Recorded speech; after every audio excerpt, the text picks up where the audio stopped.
নমস্কার, আপনারা দেখছেন ওঙ্কার বাংলা। আপনাদের সঙ্গে রয়েছে আমি সৌমি। নজর রাখবো গুরুত্বপূর্ণ খবরের দিকে।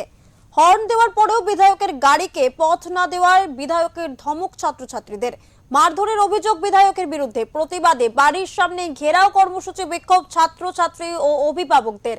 রবিবার রাতে নদিয়ার করিমপুর থানার বালিয়াডাঙ্গা এলাকার ঘটনা। স্থানীয় সূত্রের খবর, করিমপুরের তৃণমূল বিধায়ক বিমলেন্দু সিংহ রায় যখন বাড়ি ফিরছিলেন তখন সমস্ত ছাত্রছাত্রীরা পথ আটকে ছিল।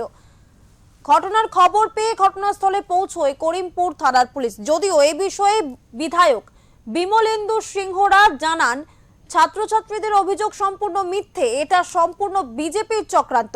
পাল্টা ছাত্রছাত্রীদের দাবি, বিভিন্ন রকম কটূক্তি করেছেন বিধায়ক। কোনো ক্লাসে পড়াশোনা করে সেটাও জিজ্ঞাসা করেন। বিভিন্ন রকম ভাবে ধমকানো এবং চমকানোর অভিযোগ সহ ছাত্রছাত্রীদের গায়ে হাত দেওয়ার অভিযোগ ওঠে বিধায়কের বিরুদ্ধে। এরপরে নিঃশর্ত ক্ষমার দাবি তুলে বিধায়কের বাড়ির সামনে বিক্ষোভ দেখাতে শুরু করে ছাত্রছাত্রী ও স্থানীয় অভিভাবকরা।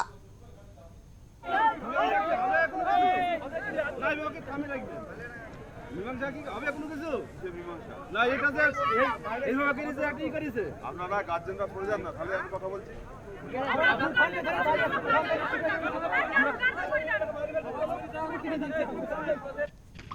এটা সর্বৈব মিথ্যা।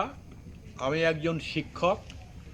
আমি শিক্ষক অর্থে বুঝি সি মানে শিষ্টাচার, খ মানে ক্ষমাশীল, ক মানে করুণা। এই ত্রিবেণী সঙ্গমে স্নাত হন শিক্ষকেরা। সুতরাং আমি একজন শিক্ষক হিসাবে যখন আসি তখন রাস্তা দিয়ে কতগুলো ছেলে মেয়ে যাচ্ছে, ওরা গল্প গুজব করছে। আমি বলি, কী ব্যাপার, তোমাদের পড়াশোনা আছে, তোমরা পড়াশোনা করছো না কেন, ওখানে যাও, এই বলে আমি চলে এসেছি। তারপরে বিজেপির বেশ কিছু নেতা এবং নেত্রীরা উদ্দেশ্য প্রণোদিতভাবে আমাকে হেকল করবার জন্য একটা চেষ্টা করে, এবং সেই চেষ্টায় ওরা সাফল্যতা পাবে ভেবেছিল, কিন্তু আলটিমেটলি ওরা সেই সফলতাটা পেতে পারেনি। কারণ আমি আমার জায়গায় স্ট্যান্ড পয়েন্টে ছিলাম, কারণ আমি কোনো অন্যায় কোনো কাজ করিনি।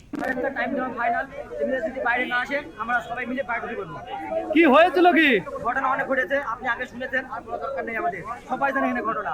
আর কিছু হলো না, আমরা রাত 7 গেছে, 12 তারিখে আমাদের উচ্চ পরীক্ষা, আমরা রাত হয়ে গেছে, ব্যাস চাই আসুক, ক্ষমা চান, আমাদের যে চাই।